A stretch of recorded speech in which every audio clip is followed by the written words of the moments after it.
Simone Harris had taken this route more times than she could count. Los Angeles to New York. Routine. Predictable. A cross-country trip that gave her just enough time to read through business reports, review projections, and prepare for yet another boardroom negotiation. She wasn't flashy, didn't wear designer labels screaming for attention today. Like most days, she wore a navy blazer, simple slacks, and her natural hair tucked neatly into a low bun. No makeup. No entourage, just confidence. Her boarding pass read 2A, a window seat in first class. She liked the window. Fewer distractions. She preferred being left alone with her thoughts and numbers. The acquisition she'd been working on for 8 months was days away from closing, a $600 million deal that would shake up the aerospace industry. But no one at the airport knew that. And that was the point. She stepped aboard the plane, calm and quiet, greeted the flight attendant with a nod, and moved to her seat. Her seatmate, a middle-aged white man in 2B, glanced at her, said nothing, and went back to scrolling his phone. Simone tucked her tablet into the seat pocket, placed her leather tote by her feet, and settled in. She didn't even have her coat off when the same flight attendant returned. "Excuse me, ma'am," she said, her tone polite but strained, "can I see your boarding pass again?" Simone raised an eyebrow. "Sure." She handed it over. The attendant frowned, stared at the pass like it was a foreign language, then looked Simone up and down. "Are you certain this is your seat?" Simone's voice was steady. "Yes. 2A, just like it says." That was the moment things shifted, and the calm before the storm. Simone remained seated, posture poised, her expression unreadable. She'd been through enough corporate meetings and high-stakes negotiations to recognize when someone wasn't saying what they meant. The flight attendant still held her boarding pass, eyes darting between Simone and the front of the plane. "I just need to double-check something," she said stiffly, walking off without returning the ticket. Simone watched her go, noting the subtle shift in energy. The man in 2B cleared his throat but kept his eyes on his phone. No one else in first class moved, but she could feel it, the kind of silence that follows discomfort. Passengers suddenly became hyper-aware, though no one looked directly at her. Minutes passed. Simone leaned back, picked up her tablet, and resumed reviewing notes for the acquisition. Her company, Harris Aerospace Solutions, was about to be bought by Meridian Flight Technologies, one of the largest defense contractors in the U.S. A $600 million deal. She was the founder, CEO, and majority shareholder, but not a single executive at Meridian had met her face-to-face yet. She preferred it that way. The flight attendant returned, but this time she wasn't alone. A second attendant followed close behind, and they exchanged hushed words by the galley. Simone could tell she was the subject of the conversation. Her gut tightened. Then came the moment. Two uniformed airport security officers stepped onto the plane. The taller one, calm and direct, approached her aisle. "Ma'am," he said. "Are you Simone Harris?" She glanced at him calmly. "Yes. I'm going to need you to come with us." The cabin held its breath. "Why?" Simone asked. "There's been a discrepancy with your seat assignment." Simone looked directly at the attendant, who now wouldn't meet her eyes, and back at the officer. "I showed my boarding pass. Twice." "We understand. But we need to verify a few things." Simone exhaled. She wasn't surprised. But this time, she wasn't going to let it slide. Simone stood slowly, every motion deliberate. She picked up her tote, slid her tablet inside, and adjusted the blazer on her shoulders. No one offered help. No one asked questions. No one even shifted in their seat. They just watched, some curious, some uncomfortable, most pretending not to see. She walked past the rows of eyes, chin held high. It wasn't her first walk of quiet humiliation, but it stung differently this time. She wasn't an intern, or an assistant mistaken for someone else. She was Simone Harris, the woman they'd all be hearing about in a matter of hours. Outside the plane, in the jet bridge, the taller officer spoke again, trying to sound casual. We've confirmed your boarding pass is valid. There was a mistake. Simone arched an eyebrow. A mistake, she repeated flatly. The officer glanced at the flight attendant lingering in the background, then back at Simone. Yes, ma'am. Seems the flight attendant had a concern. We can reboard you now. Simone stared at him. A concern based on what? My seat was correct. My behavior was calm.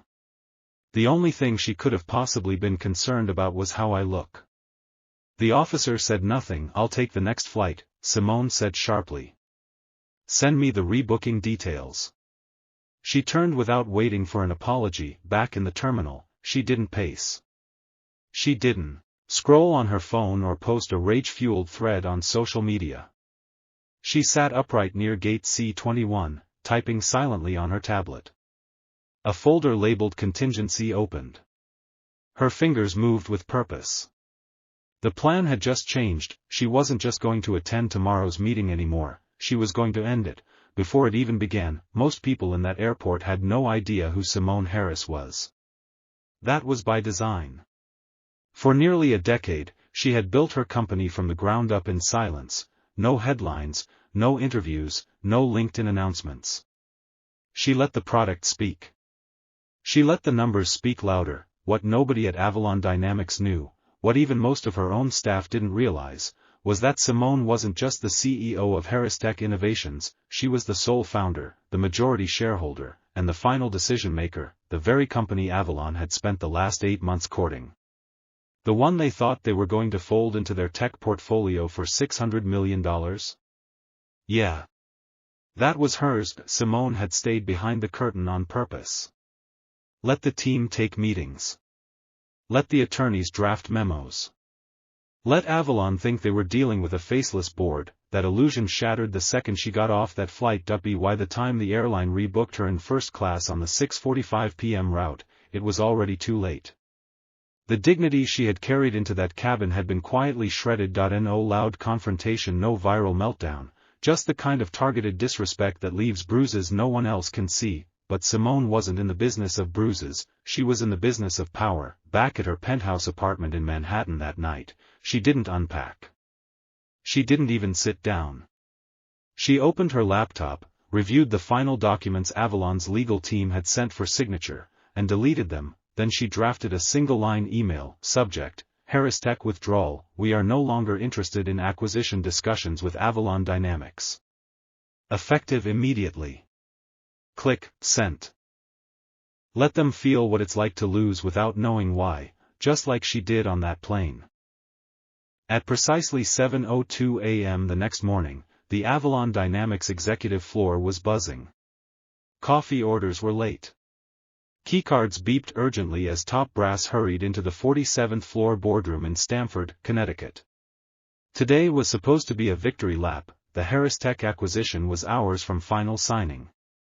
A $600 million merger that would position Avalon as the next kingmaker in aerospace logistics. Only now, something was off. Mitchell Crane, Avalon's chief financial officer, was the first to see the email. His jaw tightened. Withdrawal. Immediate. No explanation. He read it twice. Then 3 more times. He tapped his phone, trying Simone's team. Voicemail. Tried again. Still nothing. Within minutes, the room filled with whispers. Is this a delay tactic? Did someone leak something? Why didn't legal catch this? Did she say why she pulled out? No one had answers. Just a sentence on a screen. One line that detonated months of work.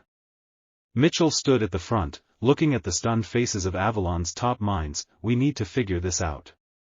Now, then someone from the marketing team looked up from their phone. There's a video trending, they said slowly. Everyone turned. A video? Mitchell frowned. She turned the screen around. There Simone was, calm, composed, being escorted off the plane. No yelling. No scene. Just quiet disbelief on her face. The clip had over 280,000 views already, and it wasn't slowing down. The caption, Black woman removed from first class despite valid ticket. Guess who she turned out to be? A second video popped up. Then another.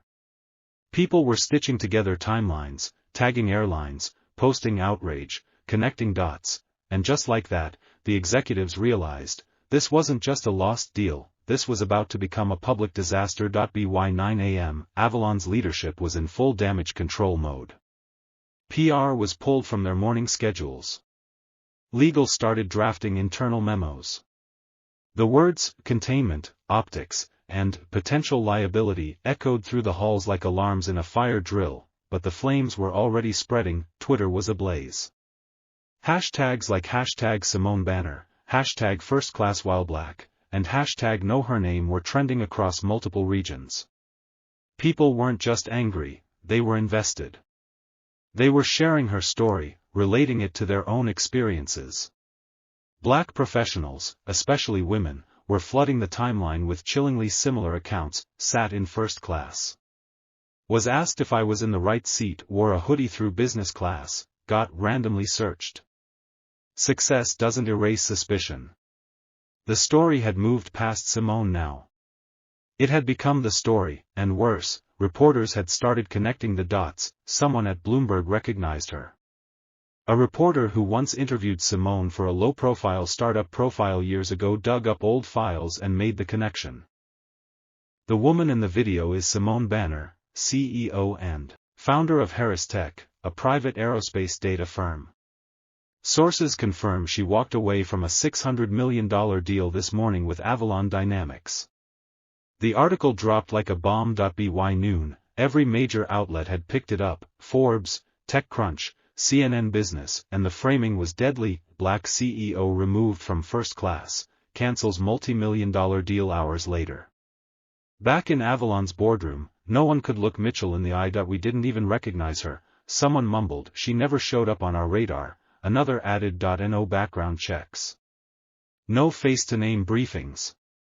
Just assumptions. Mitchell sat down hard, hand over his mouth. We didn't know who she was. But now, the whole world did. By the evening of the same day, Simone Banner still hadn't spoken directly to any press.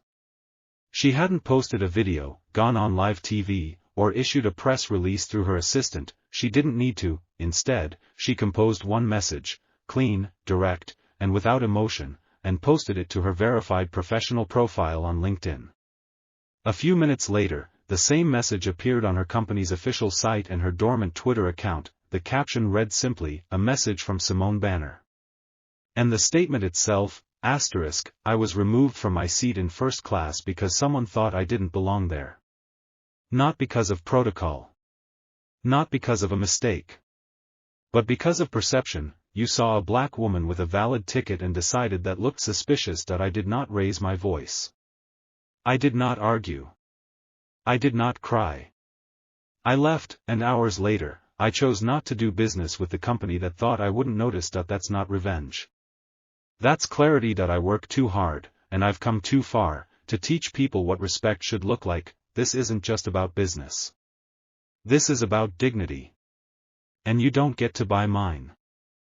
SB. Within an hour the post had over 1 million views. Within 2 Ava DuVernay retweeted it. Then Issa Rae. Then Oprah. Civil rights leaders weighed in. Black women in STEM and corporate leadership called it a landmark moment. Former Avalon employees started sharing anonymous stories about quiet racism inside the company. The media ran headlines like, "Dignity has a price tag, and Avalon just found out what it costs." By midnight, even the airline had issued a public apology, but for Simone, none of that mattered. The damage was already done. The lesson had already landed, and now, everyone was watching. At 7:15 a.m. the next morning, the Avalon Dynamics executive floor was already buzzing like a kicked beehive. The boardroom on the 47th floor filled earlier than usual, as one by one, the senior leadership team trickled in, faces pale, eyes sunken, coffee cups barely touched. Mitchell Corbin, the CFO, sat at the head of the table, jaw clenched as he stared at the news feed on the wall-mounted screen. Simone's statement was everywhere. CNBC was dissecting it live. CNN had already aired a segment titled, "The Price of Perception." Even Bloomberg's finance desk ran the headline, $600 million deal falls apart over a first-class flight. One executive, red-faced and jittery, broke the silence. This is spiraling. We're being dragged through the mud. Do we have any official response? Mitchell didn't look up. The airline already issued a generic apology, and us? We haven't made a statement. Legal says not to admit wrongdoing. Another exec chimed in, we didn't even know she was the CEO. She kept everything private. No pictures online. No direct engagement. That's why we never connected the dots. A marketing director added, the story trending isn't just about race. It's about how we underestimated her. That she was worth $600 million, and nobody in this company knew what she looked like. By 8:30 a.m., the stock had dropped another 4%. Shareholders were emailing. Clients were expressing concern. And internal Slack channels had turned into quiet war zones of finger-pointing. Then came the message from the founder of one of Avalon's key partners, this isn't just about optics anymore. It's about values. If you let this slide, we're reconsidering our relationship. The boardroom fell into a stunned hush, they hadn't just lost a deal. They were losing trust, fast, and there wasn't a press release in the world that could fix it. 2 days after the incident, the entire country was watching. Simone Carter, the black woman once kicked out of first class, was sitting across from one of the most respected journalists in America on 60 Minutes. Her presence was powerful but graceful. She wore a sleek navy blue suit, her natural curls framing her face like a halo, and her tone was calm, never bitter. The interviewer leaned in. Simone, most people didn't know who you were until this week. Why now? Why speak out? Simone looked directly into the camera, because silence is no longer a shield. I didn't want to go public. But when someone assumes you don't belong, based on your skin, your gender, your appearance, and then treats you like a criminal, on a plane you paid for, it's no longer just about you. It's about everyone who's ever been made to feel small in a space they rightfully earned. The interviewer nodded, visibly moved. And the $600 million deal? She gave a small smile, cancelled. Not out of spite, but out of principle. If a company doesn't understand the value of respect, they're not ready to handle real power. The clip went viral within hours. Celebrities, CEOs, activists, and millions of everyday people reposted it with the hashtag #rightfulplace. By nightfall, the airline released another statement, this time naming the flight attendant and announcing a formal termination and investigation. Avalon Dynamics also scrambled to post a vague promise to review internal biases, but the damage was done. Meanwhile, Simone's own company was flooded with investor interest. Several venture capitalists publicly offered to back her next move, and media outlets were calling her the quiet billionaire who just roared. Her name was now known across the globe, and she hadn't raised her voice once. Simone Carter stood at the glass balcony of her New York office, looking out over the city. A week had passed since the incident, but the echoes of it hadn't quieted. Her name was now a staple in every major news outlet. People no longer whispered her story, they studied it. Schools were using her statement in ethics discussions. HR departments were rewriting training policies. But for Simone, this was never about fame. It was about dignity. Her assistant entered quietly, holding a tablet. You've got requests from Forbes, Harvard Business Review, and a panel invitation at the UN Women's Summit. Simone smiled softly. Tell them I'll think about it. There was something more important on her mind. She walked to the conference room where her team was assembling. On the screen, a new presentation glowed with the logo of her upcoming initiative, Elevate, a multi-million-dollar fund aimed at supporting black female entrepreneurs in tech, aviation, and leadership. The project was born not just from her pain, but from her power. It was a way to make sure others like her wouldn't have to sit in silence, or prove they belonged in seats they already earned. As she addressed her team, her voice was calm, steady, and clear. What happened on that plane wasn't an isolated mistake, it was a mirror. And now that the world's looking into it, we have a responsibility. Not just to show them what we've built, but to build something that outlasts all of us. Everyone nodded. Inspired. Ready.by sunset, Simone sat in her office again, barefoot, tea in hand, laptop closed. She gazed at the sky, where planes etched silver lines against dusk. Once, she was kicked off a flight for looking out of place. Now, she was changing the entire flight path. For everyone, that if this story moved you, don't let it stop at inspiration. Share it. Talk about it. Speak up when you see injustice, whether it's in a boardroom, a classroom, or 30,000 feet in the air. Respect isn't optional. Dignity isn't negotiable. Support Black-owned businesses. Invest in underrepresented voices. And the next time you see someone being treated unfairly, be the one who doesn't stay silent, because silence has a cost, and you never know who's in seat 2A. Like, share, and follow for more powerful stories that deserve to be heard.